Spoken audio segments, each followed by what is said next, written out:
Good afternoon, everyone. Thank you so much for joining us. We know your PDAC schedules are always busy, so we really do appreciate the time for you joining us here today and to learn a little bit more about the BC Regional Mining Alliance, to hear from the three panels that we have, including our six companies, the BC government and the Nisga'a Nation as well.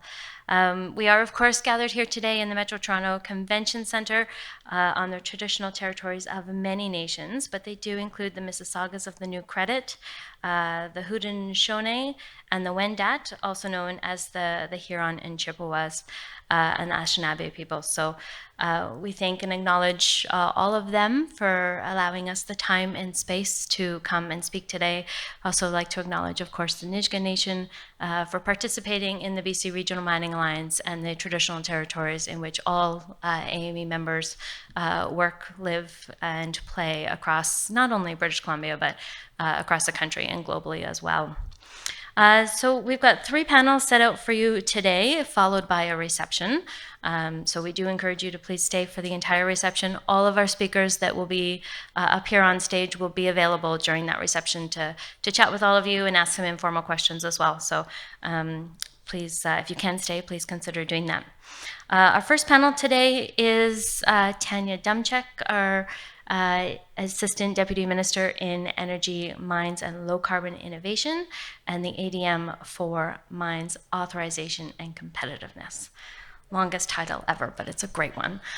We also have Andrew Robinson, joining us from the Nisga'a Nation up here and the Nisga'a Lisims government. So we're representing the arm of the government who is our member of the Mining Alliance. So we're going to start with our first fireside chat with them. We're then going to move over to a critical minerals panel with three of our members, moderated by Anthony Varcaro with the Northern Miner. And then our third panel will be our other three members focused on the Golden Triangle, moderated by Mike Gray. So that will take us through to 4:30 when we'll have drinks set out at the back. And there are a number of chairs still up at the front if those of you sitting at the back would like to come and sit down. So without further ado, I'm going to let the two of you fully introduce yourself. And Tania, we'll start with you just because you happen to be closest to me, but maybe you can you can tell the audience a little bit about who you are, your background, and BC's interest in the Mining Alliance. Thanks very much, Kendra. So as Kendra noted, I'm Tania Demchuk. I'm the Assistant Deputy Minister for the Mines Competitiveness and Authorizations team for the BC Ministry of Energy, Mines and Low Carbon Innovation. I'm here today from Victoria, which is the traditional territory of the Lekwungen-speaking people. Very happy to be here. I'm a geologist as my background and have worked in various parts of the regulatory oversight sector for the mining industry, so both in permitting and compliance and enforcement and health and safety. So very pleased to recently be in this role and sitting on the panel. Just really want to make sure I acknowledge today that this work is building on work done by Peter Robb, who was the Assistant Deputy Minister before me and was quite instrumental along with Nisga'a and Tahltan and the AME, as well as founding companies Skeena Resources, Dolly Varden, and Ascot Resources, who are here today. So want to thank that whole team for setting up the RMA and acknowledge I'm, standing on the shoulders of those folks as I get to be on the panel here today. So I think there's many BC folks in the room right now, but for those who are not from BC, we certainly are a hub for mining and exploration in Canada, and recently had one of the highest investment years in exploration spending in 2022 with an investment of $740 million, which had a big focus on early stage exploration. So, I think work like the work of the RMA is really important to helping keep those kind of exploration investments happening in the province. And maybe I'll leave it there, Kendra. Sure. And we'll maybe just note that I believe the number was 64% of the exploration was happening up in the Northwest region, which is where Nisga's traditional territory is. So maybe, Andy, as you introduce yourself, you can touch on a little bit of the work that's been happening up in your territory as well. Cool. Thank you very much, Doyak Sitnin, Galado Malgach. It's an awesome opportunity to be here today. I said thank you very much to the speaker, the MC. I've had the privilege of working with many of the folks in the room and also participated in many activities since I took on my role as the Industry Relations Officer for the Nisga'a government. So I manage all industry-based activities in the Nass area and on Nisga'a land. So the Nisga'a Lisims government is a modern treaty holder along the northwest coast of British Columbia. So we own 2,235 square kilometers of land to be exact, and we are adhering land to our modern land on whenever we can. We buy up land and add it to it. And so we actually also have a Nass area that stretches all the way up to the Treaty Creek boundary, which is along the Seabridge project in northwest British Columbia. And we've been neighbors with the Tahltan since Europeans thought the world was flat. So it's a wonderful relationship that we have. It's a traditional relationship, and we've thought that we'd start executing on our partnership and on the work that we do together. We also have Ascot directly on our territory in the Stewart area. We have a number of other mines and projects that are proposed for the Nass area, and we also engage in all prospecting and any other type of activity. And we are grateful, and we work with the BCRMA and the province on a lot of items, as the province is our modern treaty partner along with the Government of Canada. And last week we participated in the LCAC project. I don't know how many of you know what the LCAC is. It's called the Land Claims Agreement Coalition for Canada. And as of now, we own over 1/3 of all of Canada. And most people don't know how fast modern treaties are growing, and they're growing very quickly. And it's quite interesting for everybody to look into that website and learn a little bit more about what modern treaties are in the Canadian context. That's great. Thank you, Andy. I think we should maybe just take a moment as well to acknowledge your colleague, Charles Morvan, who is the Secretary Treasurer of the Nisga'a Lisims government and sits on the board of the BC Regional Mining Alliance. And he couldn't be at PDAC this year, but I know he's a strong proponent of this program as well. I want to maybe just touch on, we've got Andy up here and obviously a strong focus on BC's Northwest. We've got a panel later on the Golden Triangle. So there is obviously that very strong connection with the amount of exploration work that's happening up there. But the BC Regional Mining Alliance was founded on a number of goals, but the two main ones were to promote British Columbia internationally, bring investment into the province, right across the province, and to work with our First Nations and build those capacity building relationships and start and engage early and often. So Tania, I want to go to you to talk a little bit more broadly about the province and what the partnerships with First Nations mean to the province, and how industry working along with their nations, perhaps in a permitting perspective, for example, could enhance some of that work that we're doing and provide some certainty for the investment cycle coming in. Thanks, Kendra. I think that's a really important question and something that is underscored with the construct of the BCRMA, which is that partnership piece between industry and First Nations around the province is so incredibly important to project development. I think there's been a number of talks over the last couple of days and panels over the last couple of days that have talked about successes on that front, and this is just one more example of that. From a permitting process perspective, I guess there's, a key piece of advice is engage early and establish relationships and be consistent about that. Ideally, before you even come and talk to the permitting offices about your plans for permitting. And I think, we hear that all over the province. That is the one biggest thing that you can do. And so I would just, be laser focused on taking that approach of relationship development, true partnerships, and moving projects forward together. And I think then once you get into a permitting process, we have a clear set of expectations for permits and a clear process that permits move through. And that process is much more straightforward, and timely when there's an existing relationship coming into the process. Yeah, and did you want to maybe comment on how that process is going directly with your nation, both from the junior exploration early stage work and some of the development projects that you're working with? Yes, I would. Thank you.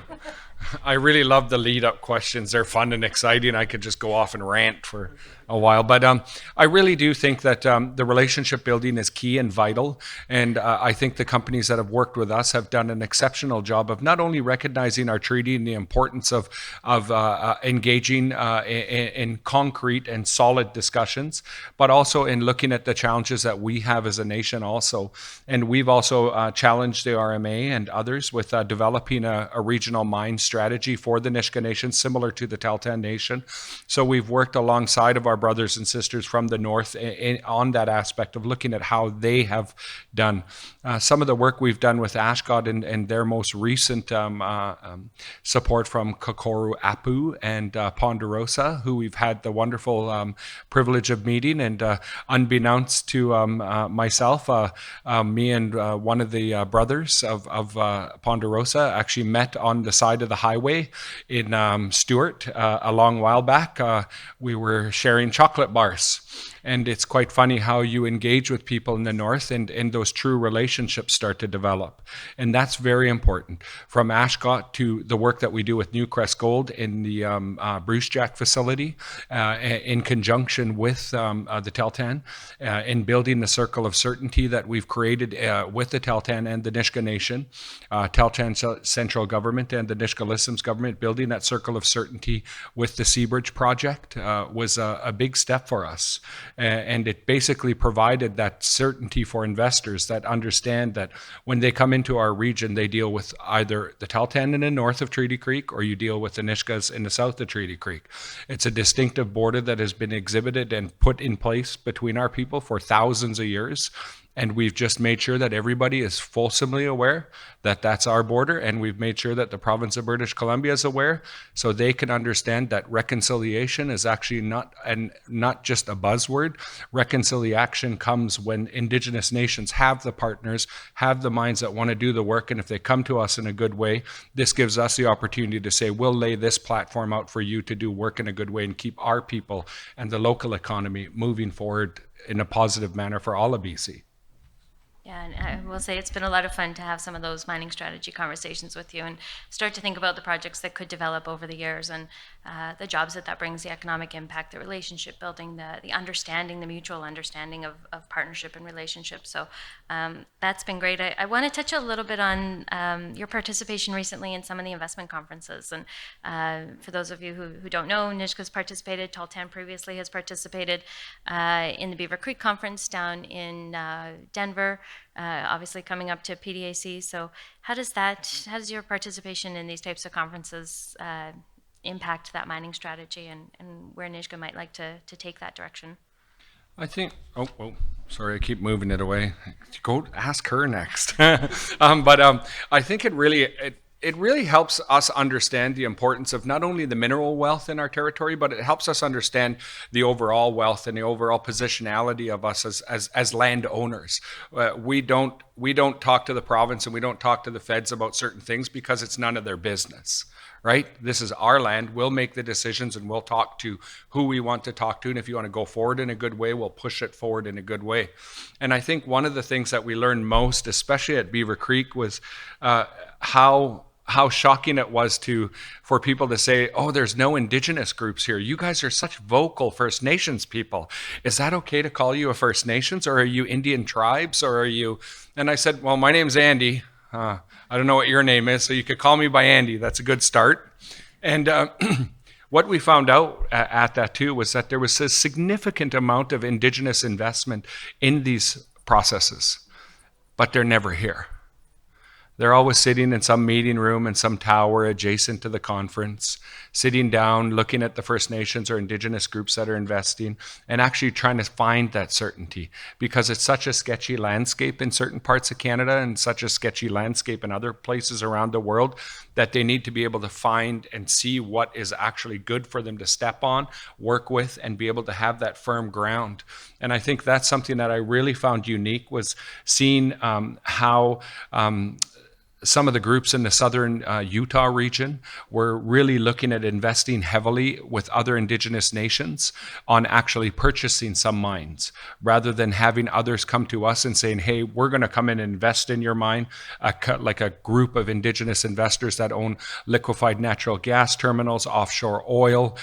They own large projects around the United States or in Canada that want to turn around and start investing in our own people. So it was kind of neat to see that strategy starting to build, that those people are coming to those conferences and starting to look at projects that they can engage in a better way. I think it's really interesting too to see the reaction of investors when they come out of a meeting that you've taken part in with a proponent who's working in your territory, and the understanding, the sort of refreshed viewpoint that they have of what it means to be working so closely with the nation, and the fact that you are there, and the certainty that that provides. So, Tania, maybe come back to you. We obviously have a very complex and challenging land overlapping territory system in British Columbia, and that really complicates permitting for projects, and it complicates the relationship building pieces. So how do we work through that, and what does that mean from an investment perspective of bringing these conversations forward? So what does that sort of mean to you and to government to build those relationships and promote BC as that leading jurisdiction? Mm-hmm. Thought for a second there, Kendra, I heard applause, and I thought you were getting applause for your questions. Yeah, I think that's a great question, and it is complex. And I think to try to frame it as anything otherwise is actually quite misleading. So, I think it's really important to acknowledge that, and to acknowledge that relationships with each nation are really important, and that each nation may want that relationship to look a little bit differently. Andy and Nisga'a and Taltan have done some really neat work about defining what that can look like and establishing partnerships where appropriate. And so, that's a really neat opportunity. But I think individualized relationships and, starting each one of those with the idea that you need to build that from the ground up and invest the time in doing that is really important. And then the province is also doing that at the same time, right? So we have teams of people who are also investing in building relationships and can help navigate some of that, but it becomes quite project specific. So I might leave it at that, but I'm happy to chat with people one-on-one after. Thank you.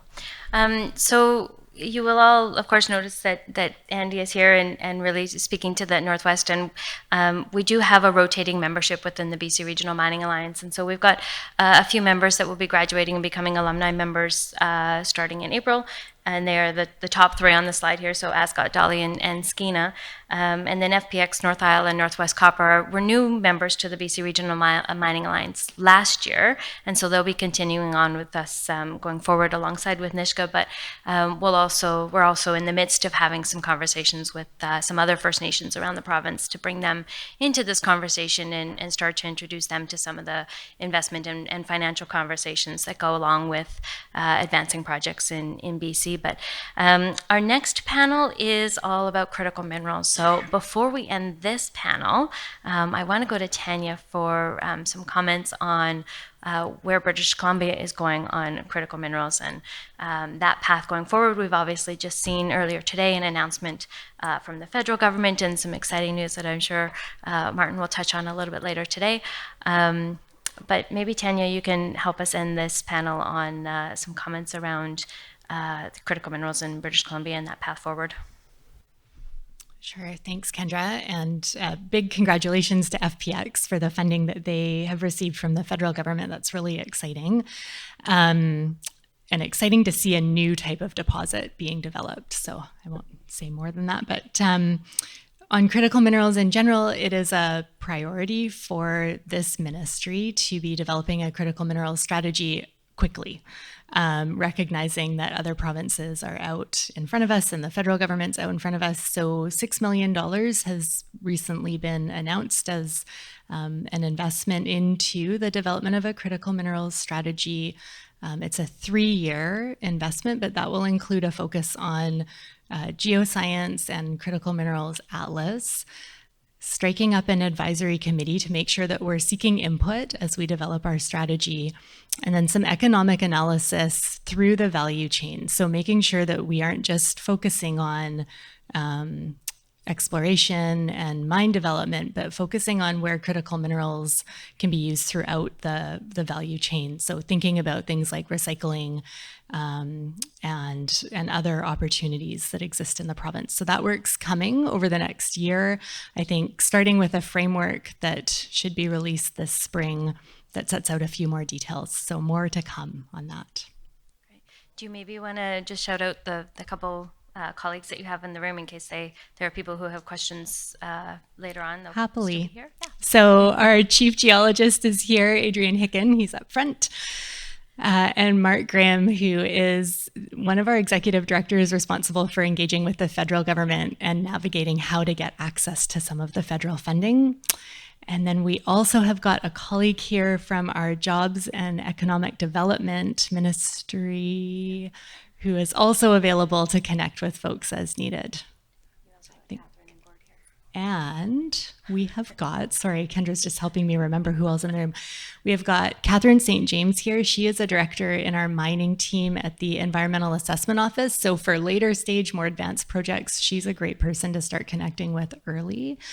And Gord is here from our Mineral Development Office. So Gord is based in Vancouver. He is a primary contact if you are just entering BC or curious about how to get a project into BC or invest in a project in BC. And there is a booth, a BC government booth as well, down on the trade show floor on the south side in the trade show area. So if you have any questions over the rest of today or tomorrow, you can find some of those folks there as well. I'm maybe just going to go and ask if there's any final closing comments. Is there one final message, Andrew, that you want to leave this audience with? Sure. Mike? I really want to. I think the Northwest region and the work of the BCRMA and the work that the mines have done in the Northwest has been really powerful for the region. And I think that was led by First Nations people that really challenged the mines to look at the other towns and look at all of the region as succeeding along with them. And it worried a lot of investors to say, oh, we're going to have to do this with Indigenous people and it's going to cost this much. It actually didn't. It actually you had to look at it from a perspective of trying to get local employment and local numbers up for all of the mines. And you'd be shocked to look at the numbers for Newcrest's in Bruce Jack, Seabridge's work, Ashgott's work, all the people up there, like predominantly most of those individuals are from rural communities. They come from the Nisga'a Nation, the Tahltan Nation, the Gitxsan Nation, the Wet'suwet'en Nation. They come from Prince George. They come from all over northern British Columbia.